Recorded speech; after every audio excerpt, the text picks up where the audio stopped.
McGraw Hill Ascent Audio presents The Upskilling Imperative, 5 Ways to Make Learning Core to the Way We Work, by Shelley Osborne and Patricia Witkin, narrated by Emily Beresford.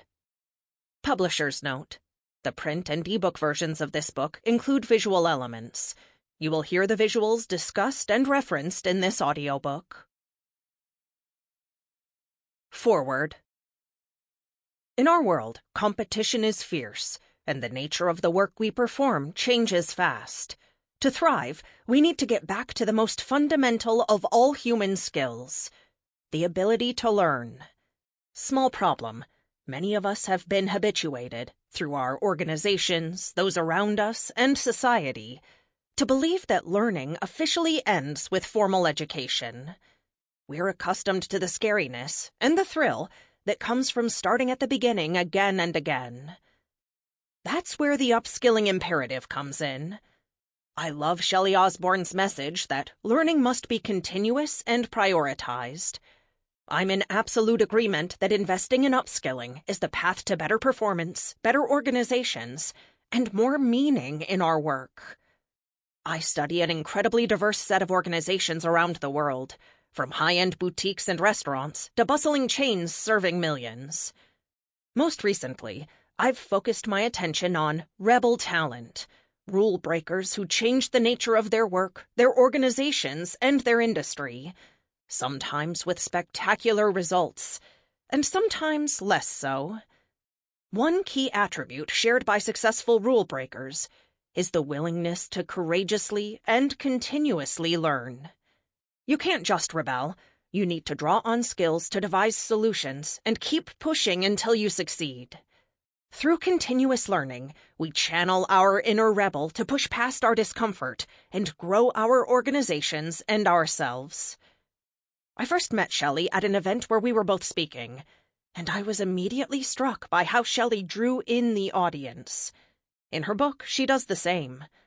As someone who studies and prizes authenticity, I love Shelley's voice. She's encouraging, pragmatic, and clear. And she's the right messenger to get us all on board with spending time every day pushing ourselves to grow. Make no mistake, it's not easy to make learning part of our everyday. Shelley's book, however, will help each of us do just that. It's full of the very best kind of advice, straightforward and supremely doable ideas that you can put into practice right away, and that will make an actual difference. Francesca Gino, Harvard Business School professor and author of Rebel Talent and Sidetracked. Part 1. Introducing the Era of Continuous Learning. Up until a few years ago, there was a simple pathway from school to work. You graduated, found a job, and never really needed to look back. For better or worse, life is no longer that simple. The future of work is already here, and front-loading your education is not enough to launch a career, let alone sustain it over decades. We've entered the era of continuous learning, a new way of working that requires all of us to rethink how we view our jobs, our skills, and ourselves. In Part 1, we'll talk about why now is the time to bring learning into our workplaces, better understand what it takes to learn something new, and explore why getting comfortable with change is a necessary ingredient for building a learning culture. 1. Why are we talking about learning at work? Our lives, inside and outside of work, have changed. Automation and machine learning are infiltrating more industries and changing or eliminating more job functions. New technologies are evolving more quickly, challenging workers to keep up if they want to stay employed. At the same time, employers find themselves having to devise new strategies for closing their own skills gaps, developing and retaining adaptable workers, supporting upskilling efforts, and preparing workers for whatever comes next. But most aren't there yet. Meanwhile, employees find themselves in unfamiliar territory. They don't know which skills they should be learning, how to demonstrate their competencies to supervisors and hiring managers, or how to ensure they're really retaining and applying newly gained knowledge. These working professionals may be years out of school and no longer consider themselves in learning mode. Even recent grads have fears and doubts about what it means to be lifelong learners in a work setting. Nevertheless, these individuals will have to embrace learning, become more adaptable and proactive, and essentially learn to learn. This is what we're talking about when we refer to the upskilling imperative. The good news? We're at our happiest and most productive when we're growing and developing. Out with the old. Estimates indicate that a career launched today could last as long as 50 years. Meanwhile, skills stay relevant for only about 5 years. Do the math and it's clear. We all need to be learning continuously or risk falling behind and having our skills become dated. Smart companies respond to this trend by doing more to help employees navigate winding career paths and gain the skills that will keep them moving forward. Not simply a nice thing to do, supporting employee learning and development is a proven business driver. Still, learning and development, L&D programs themselves, need to evolve with the times as well. Traditional training approaches were built for a world we don't live in anymore, and are even less engaging for 21st century workers accustomed to consuming digital content on their own terms. See Table 1.1. But even more than modernizing the L&D experience, companies need to transform at every level into learning-driven organizations, where working and learning are inextricably linked. Table 1.1. Old versus new training modes. What old training was like. Static. Quickly dated. Scheduled, mandated by human resources. One-way push. Completion as proxy for learning. Programmatic, episodic. What learning must be in a learning culture? On demand, self-driven. Intrinsic part of work. Democratized across the organization. Up-to-date, relevant content and experiences. Anticipatory. A true learning culture is democratized. Learning can't be reserved for only those employees of a certain rank or tenure. Consider the message that sends. Only some people's growth and development are worth investing in. That's a surefire way to kill enthusiasm and impede results. But everyone also has to stay accountable and has a part to play in the culture's overall success. Table 1.2 is a snapshot of what that means at different levels. We'll explore this idea in greater depth later in the book. Table 1.2, Accountability for Learning by Job Title. Individual employees. Commit to developing a growth mindset. Don't be afraid to make a mistake. Bring the culture of learning to your work. Share your experiences with others. Advocate for your own learning needs. Don't fall for myths. For example, you can only succeed with one learning style. Managers and teams. Embrace your role as career guide for your direct reports. Experiment with social learning, peer-to-peer learning, and other formats. Work to develop a team with balanced skills, where individuals complement each other. Give honest, constructive feedback, and receive it graciously. Organizations. Human Resources, Chief Learning Officer, Chief Executive Officer. Put employees in the driver's seat. Hire for learning agility and growth mindset. Make it safe to learn and ask for help. Think like a marketer to get people excited about learning. Build the infrastructure to make it work. Signal the importance of learning. A high-level view of a true learning culture. Learning is not something that can happen outside of work anymore. Things are moving too fast, and employee needs and wants vary too much, especially with 5 generations soon to be in the workforce at once. One recent survey commissioned by my company, Udemy, found that 51% of employees said they would quit a job where they weren't offered necessary training, while millennials in particular cited learning and development opportunities as the second most important benefit, after salary, they expect from an employer. Historically, training initiatives have come out of the L&D or human resources HR departments. That needs to change. While the L&D team should serve as facilitators, individuals, managers, and organizations share responsibility for building, upholding, and participating in the learning culture. Here are the main components for a successful learning culture, which we will explore in greater detail later in the book. 1. Develop and foster agile learners. When leaders embrace change and are open and adaptable to what comes next, they position themselves and their teams for the 21st century workplace. As a foundation for creating a culture of learning, leaders must help their employees develop into agile learners who embrace change and growth. To create agile employees, organizations should empower individuals to access learning resources in their moment of need, even as those needs change and evolve, and then allow people to engage with learning when, where, and how they prefer.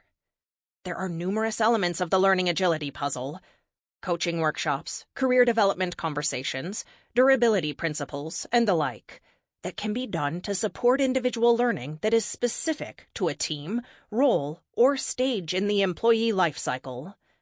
For leaders, it's time to think differently about their responsibility to build the organizational muscle for change and foster a workforce of agile learners. 2. Feedback is fuel for learning cultures. In a work culture that celebrates personal growth, people should feel safe to share honest, constructive feedback with colleagues. And they need the time and space to think about feedback they've received and what they can do to improve. This isn't about telling someone what they're bad at and then telling them to fix it. Instead, the objective is to maximize strengths and encourage people to become their best selves. Indeed, people stop putting forth their full effort if they believe others will accept nothing less than perfection. It has to be okay to talk about our mistakes.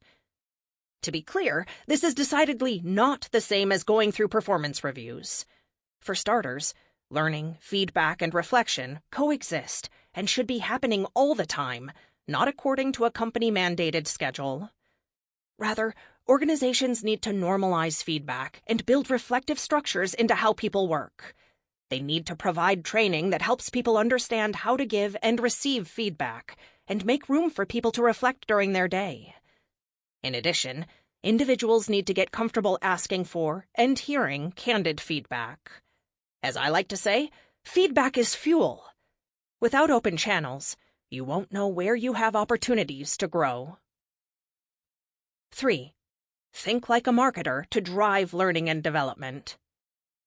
Years of poor training initiatives have caused employees to consider workplace learning a necessary evil, rather than a professional imperative. As we all know, when a product or business has a bad reputation, the first step is for marketing to swoop in and educate the market. It's time to channel that same mindset to rebrand learning and create a tangible culture around it. Thinking like a marketer is a chance to get creative with learning, but it's also a way to take a customer-centric approach that resonates with employees' needs. The best way to retain learners is to understand their needs and wants, get creative about how you engage them in learning experiences, and market to them before, during, and after learning or training to keep them interested. 4. Put learning into the flow of work. A learning culture doesn't just happen by magic. It needs to be created and nurtured in each employee. It starts with a company-wide recognition that we all can and should want to continue growing. We are never finished with learning. Needing to learn isn't viewed as a weakness or deficiency in such an environment. On the contrary, it's accepted as a natural part of the career journey and a sign of self-awareness. One of the most important tenets of the learning culture must be that access to professional development opportunities is democratized throughout the organization. No one should need to have a certain job title or tenure to take full advantage of available opportunities. All employees should know they have the freedom and opportunity to learn whenever they need or want. They should also be empowered to decide what they should be learning and how. Understanding that not everyone is a naturally self-driven learner, The organization needs to put mechanisms in place to encourage learning and make it desirable. Managers need additional training so they can help their direct reports discover their learning interests and guide them to the best resources. 5. Signal the value of learning. Although more and more companies now recognize the upskilling imperative, they're not exactly sure how to act on that information. Traditional training programs have left corporate leaders skeptical about investing more time and resources into initiatives with unclear outcomes. They're looking for new approaches that see significant employee engagement and improved performance without disrupting productivity. At the same time, individual employees know they need to gain and maintain new skills, but aren't always sure where to start or how best to do it. Or they may not work for organizations that support their learning needs or connect them to useful resources. This is a stressful place for workers with many years of employment ahead. This book lays out the business case for why a learning culture is the answer to the many challenges posed by rapid technological change facing every company, team, and individual. From there, we will see how some real people and companies are taking action and leveraging learning as a strategic asset to close the skills gap, retain headcount and attract new hires, improve engagement and job satisfaction, spur innovation and cross-team collaboration, move more quickly and nimbly. Harnessing the power of learning isn't as simple as rolling out more training modules or sending people off to a bunch of workshops. It takes careful thought, planning, and commitment. But, when done right, the culture of learning you create will yield benefits at all levels and position you and your team for future success. 2. What have we learned about learning? All organizations have to evolve to serve modern workers in a culture of continuous learning. But let's first review why, specifically, traditional training programs are no longer adequate for today's learning needs. Historically, workplace training has had a bad reputation, and it's not like this is a closely guarded secret. Just do a search for bad corporate training memes, and you'll see what I'm talking about. So, why do so many of us have negative associations when we hear about employee training? It's mandatory. Of course, certain compliance trainings really are mandated by law, regulation, or policy. They're the soggy, overcooked vegetables no one likes, but everyone has to choke down. However, some companies go further and make other types of training compulsory. Any learning experience that's rolled out uniformly to everyone is ultimately going to be useful to only a few. You can't take shortcuts if you want engaged, motivated learners. So, no. You can't create one-size-fits-all content. It's boring, static, passive, and outdated. There's a reason lots of stock photos for corporate training show dead-eyed workers slumped at desks. Too much learning content feels as if it was created in another era, long before we became accustomed to interactive online experiences, on-demand video, and the countless sources of information and entertainment competing for our attention at work and at home. Do you really think an audience accustomed to the sensory feast of Avengers Endgame is going to sit still for a tedious PowerPoint presentation? It's punitive. In some instances, training has been inflicted on employees who need to fix a shortcoming. Too often, performance reviews and evaluations are used to zero in on what employees are doing wrong, particularly in cultures where mistakes are viewed as personal failures rather than opportunities to learn and improve. Training is doled out as a reward. In this case, only the good employees get to go. This is a broken narrative. Learning has to be seen as a must-have for all. Every employee, every level. Outcomes of training are not always clear. When the outcomes of training are unclear or not compelling, senior executives question the value of investing in them. As a result, any training that does exist is a low-priority afterthought, and it feels that way for employees who have to sit through it. Taking learning and development to the strategic level. Despite training's dreary history, don't fall into the trap of jumping from "training is broken" to "learning is pointless." Learning isn't the bad guy in this story. We, management and employees, need to give HR teams the chance to show us they can have a bigger impact. At the same time, we must also acknowledge that L&D and HR aren't one and the same, even if some of the personnel overlap.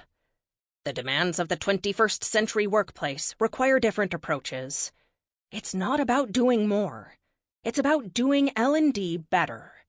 So, no more mandatory one-size-fits-all training sessions that interrupt the workday and force people to sit through boring content. Training has to be delivered in ways that make sense for busy workers who are used to consuming digital content all the time. That means self-paced, on-demand, and video-based, preferably in bite-sized chunks, so people can apply what they've learned to whatever they're working on right now.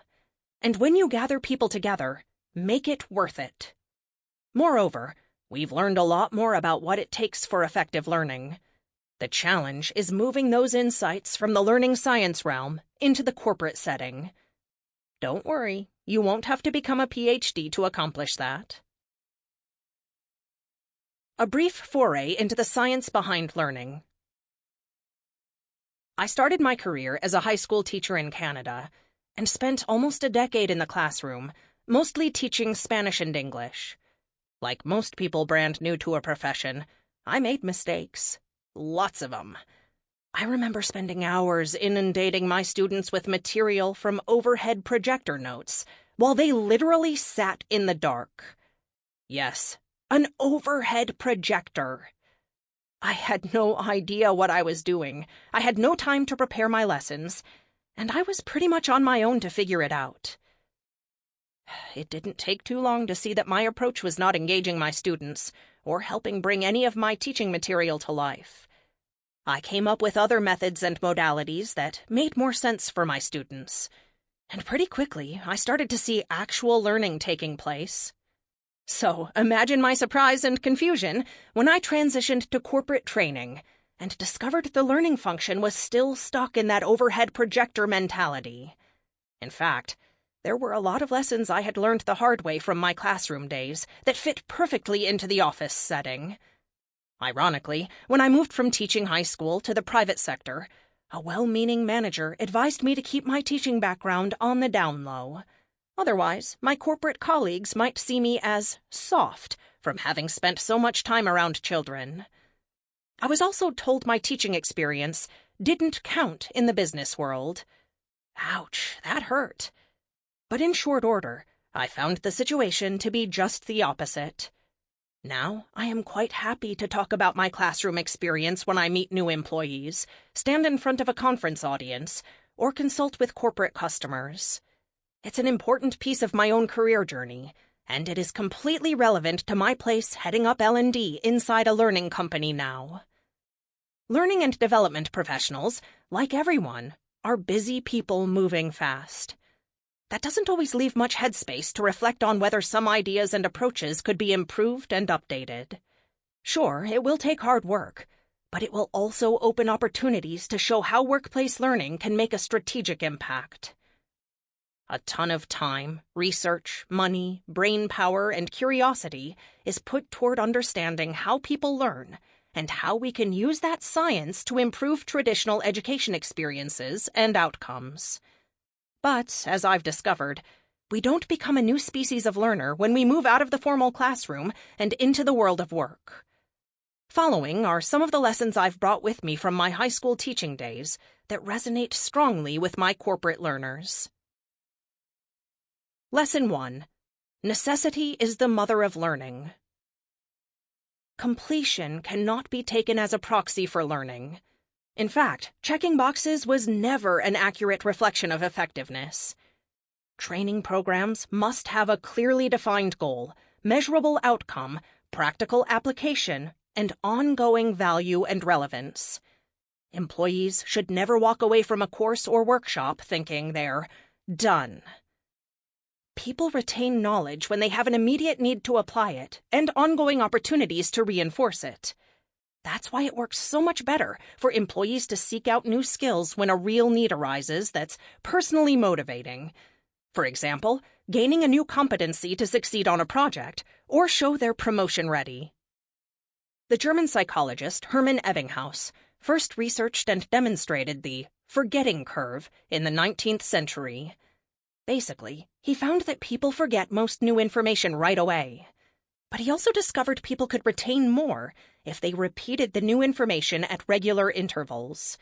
That is, spaced repetition. Beyond the finding that spaced repetitions produce more learning, neuroscience also reveals that longer spacings tend to produce more long-term retention than shorter spacings. When people recognize their need to learn and continue using a new skill, they'll see the benefit of repeated exposure and practice. Learning and development can establish the structures that empower an employee to engage in learning and repetition. But the student has to identify and prioritize what's driving his or her need in the first place. We're often stuck thinking that spacing has to be as long or as deep as that first touch point of learning. But research from Thalheimer again shows us that's not necessarily the case. We don't have to repeat a 3-hour workshop to get the same value from the learning. We can explore the concept in new and different ways. He suggests that repetitions of learning points can include 1. Verbatim repetitions. 2. Paraphrased repetitions, changing the wording slightly. 3. Stories, examples, demonstrations, illustrations, metaphors, and other ways of providing context and example. 4. Testing, practice, exercises, simulations, case studies, role plays, and other forms of retrieval practice. 5. Discussions, debate, argumentation, dialogue, collaboration, and other forms of collective learning. The biggest takeaway is that we need to space out learning points and to time learning events and spaced practice, whatever type it may be, as closely to the practice as possible. Lesson 2. Pedagogy, or andragogy, must be prioritized over novelty. Like every other line of business, L&D and HR people have their share of jargon, and they sometimes fall for hype and jump on shiny new trends just because they're getting lots of buzz. Emerging technologies like virtual reality and augmented reality have exciting potential for learning, but L&D practitioners shouldn't rush to embrace them without having solid instructional design and content first. Indeed, a lot of what we've learned about learning is that concepts we used to accept as truths are no longer viewed as valid. It's not a bad idea to see how new ideas and technologies play out before deciding if they're right for your team. Consider the concept of learning styles. For 30 years, teachers heard that every student had a preferred style of taking in new information, visual, verbal, auditory, and so on, and that if instructed using the wrong style, the material wouldn't stick. Then, in 2009, the Association for Psychological Science published a report debunking the research behind learning styles and declaring its conclusions not credible. Does that mean you should wait 30 years before adopting a new technology to be sure of its veracity? Of course not. But we all need to do our homework before introducing new technologies and tools. No less a tech luminary than Bill Gates has said we shouldn't assume technology holds the solution. As he told the Chronicle of Higher Education, the approach of simply giving students tablets or other devices to use in their existing environment has a really horrible track record.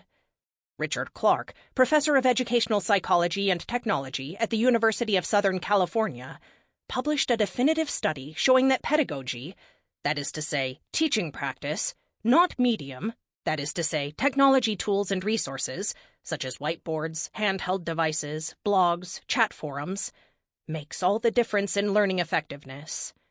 Clark asserted that instructional media are mere vehicles that deliver instruction, but do not influence student achievement any more than the truck that delivers our groceries causes changes in our nutrition.